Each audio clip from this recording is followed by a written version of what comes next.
Hola, ¿qué tal? Bienvenido a nuestro videoclip de servicio al cliente.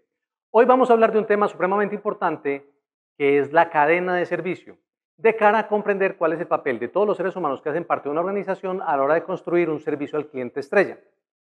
El concepto de cadena de servicio básicamente es una invitación a comprender que todas las personas que están haciendo parte de un negocio, de una empresa, necesariamente tienen un impacto directo algunos, otros indirecto, pero siempre habrá un impacto sobre el cliente externo de la organización. Y es muy importante que en esta reflexión que vamos a promover tú comprendas cuál es ese papel. El mundo organizacional lo podemos ver simplemente como una cadena con tres grandes eslabones. Un primer eslabón que son los proveedores que suministran unos insumos, un segundo eslabón que es la organización que con esos insumos hace una transformación para crear un producto que ha dirigido a un tercer eslabón que es el cliente final. En ese orden de ideas, la organización internamente, siendo el eslabón del centro, también tiene una serie de cadenas que están unidas, que son macroprocesos, que están constituidos por otra serie de cadenas que son procesos, que está constituida por otra serie de cadenas que son procedimientos, que están constituidas por otra serie de cadenas que son actividades o tareas. Y esas tareas también son realizadas por una serie de cadenas de seres humanos en función de los logros de la organización. Ahora, si hacemos la pregunta, ¿por dónde se rompe una cadena? Pues la respuesta simple es por el eslabón más débil. Ahora bien, en ese análisis que acabamos de hacer, ¿cuál termina siendo el eslabón más débil? Por supuesto que el ser humano. ¿Y por qué decimos que el ser humano es el eslabón más débil de la cadena de servicio? No porque no sea el más importante, de hecho es el más importante. Es más débil en realidad porque son muchas las variables que se conjugan alrededor de la gestión de ese ser humano. Un ser humano que puede generar una fractura, una ruptura o un mal servicio o una mala calidad en su tarea por un desinterés, por una falta de motivación, por un estado emocional alterado, etcétera, etcétera, etcétera. Eso es lo que hace que el ser humano sea el eslabón más débil de la cadena.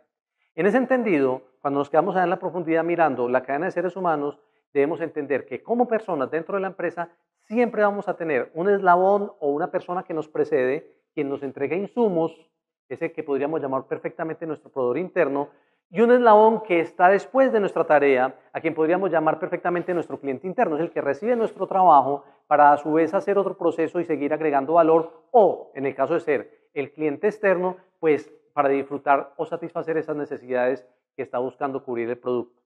En ese orden de ideas, entonces, la responsabilidad que nos cabe a todos y cada uno dentro de la organización es, primero, entender que todos somos eslabones de alguna cadena.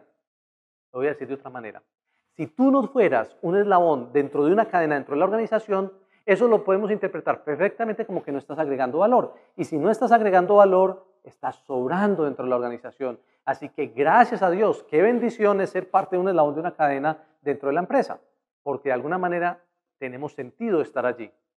Ahora, no es solamente estar por estar, ese estar implica que por lo menos garanticemos que de nuestra parte no se fractura o no se rompe la cadena por nuestro trabajo, por nuestra falta de calidad o por nuestra falta de oportunidad. Pero también cómo garantizo que funcione y fluya todo alrededor de esa cadena de cara a nuestro proveedor interno y de cara al cliente interno, haciendo básicamente dos cosas. Con el proveedor interno, primero y muy importante, dejarle claro cuáles son los atributos en que yo debo recibir su trabajo para que mi agregación de valor tenga sentido.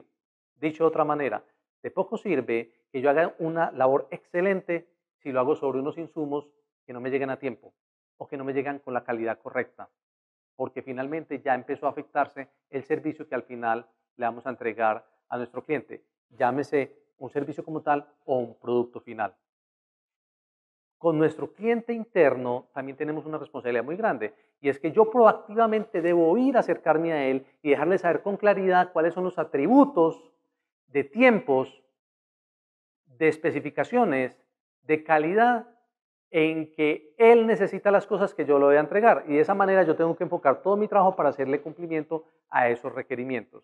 Si yo hago dos elementos, verificar que mi proveedor sea claro en lo que yo necesito y que mi cliente me esté diciendo lo que él necesita de mí y además le pongo la calidad de mi trabajo, la cadena de servicio se va a mantener unida. Para mí resulta tremendamente impactante el ver cada vez dentro de las organizaciones personas que en los entrenamientos que yo hago me manifiestan que en la práctica no entienden por qué están sentados en ese entrenamiento si ellos no tienen nada que ver con el servicio, particularmente aquellas personas que están en las áreas de apoyo. Cuando uno habla con una persona del área comercial, una persona de ventas, una persona de mercadeo, por supuesto la gente de servicio al cliente, tiene unos niveles mayores de sensibilidad, pero por supuesto están de cara al cliente todo el día. Pero cuando uno habla con una persona del área administrativa, del área financiera, de recursos humanos inclusive, ellos no entienden por qué tienen que asistir a programas como estos. Y la verdad es que lo que no están entendiendo es el concepto de cadena de servicio. Y espero que si tú eres uno de esos elementos de tanto valor dentro de la organización que están en las áreas de apoyo, comprendas tú cómo puedes impactar con una mala gestión decididamente a un cliente externo. Voy a poner un ejemplo así rápido para aclararlo. Suponte que estamos hablando de una persona del área financiera que es la responsable de hacer la programación de pago a proveedores. Miren qué tan lejos está el de los clientes externos de la organización. Su tarea es entregar todos los lunes a primera hora el informe de los clientes a los que de los proveedores, perdón, a los que hay que hacer los pagos durante esa semana. Los pagos en la semana se hacen el viernes. ¿Por qué tiene que entregar el lunes? Porque el área de tesorería tiene que acopiar, hacer los movimientos de flujo de caja, liquidar inversiones de tal manera que tenga dinero en efectivo disponible para hacer los pagos el día viernes. Esta persona, con mucha negligencia, como él no entiende que tiene un impacto directo sobre el cliente externo, simplemente dice, ¿y para qué lo tengo que entregar con tanta antelación? Yo se lo voy a entregar el miércoles. Y efectivamente entrega el informe el miércoles. Cuando la gente de tesorería recibe el informe el miércoles, tiene 2 días para actuar. 2 días que son insuficientes, entonces ese viernes no se pudieron hacer los pagos a los proveedores. Vamos a mirar el otro lado de la moneda. Uno de esos proveedores, por ejemplo, es la empresa editorial que suministra todos los formularios donde están y todos los documentos impresos donde están los pedidos que utilizan los vendedores para tomar aquellas cosas que están comprando los clientes de esa organización. Ese proveedor, al no recibir el pago a tiempo, entonces decide cambiar la clasificación de ese cliente. Ya no lo tiene dentro de los clientes AAA a los cuales le despacha dentro de un rango de 8 días después de haber hecho el pedido, sino que lo pone en el rango de clientes tipo B, donde se toma 15 o 20 días para despacharle. Volvamos a la organización. En la organización está la persona de compras.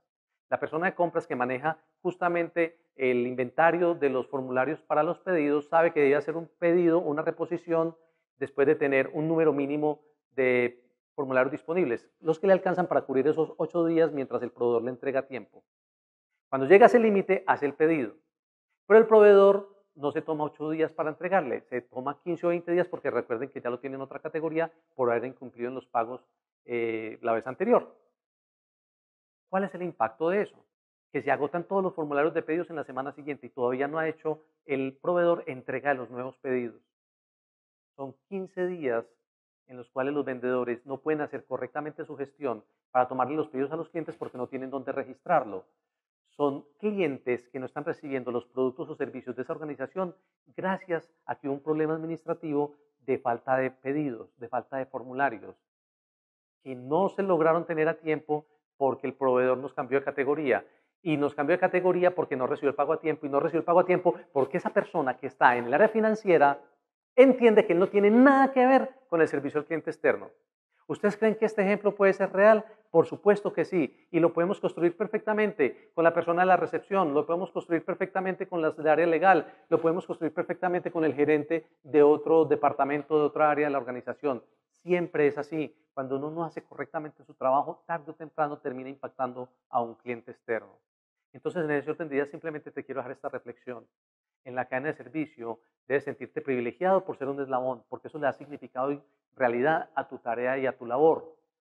Pero segundo, debes asumir la responsabilidad al entender que debes agregar un valor en unos términos y unas especificaciones de calidad, en unos atributos de tiempo, de tal manera que todo fluya en el proceso para que nunca, nunca, nunca vamos a tener un impacto en el cliente que termine echando al traste todas esas percepciones de servicio sobre las cuales se construye una experiencia de servicio al cliente estrella. Piénsalo muy bien, pero es muy importante para la organización. Lo que tú haces en cualquiera que sea la actividad que tú realices va a tener un impacto tarde o temprano en un cliente. Asume el reto de con profesionalismo responder a esas necesidades y entrega con corazón toda esa pasión que se necesita para ser un elemento de valor en esta construcción de una cultura de servicio al cliente estrella. Espero que esta reflexión te lleve y te ayude cada vez a entender mejor cuál es tu agregación de valor dentro del proceso y la razón de ser de tu estadía dentro de nuestra organización en ese sentido de cara a nuestros clientes. Muchísimas gracias por la atención y hasta una próxima oportunidad.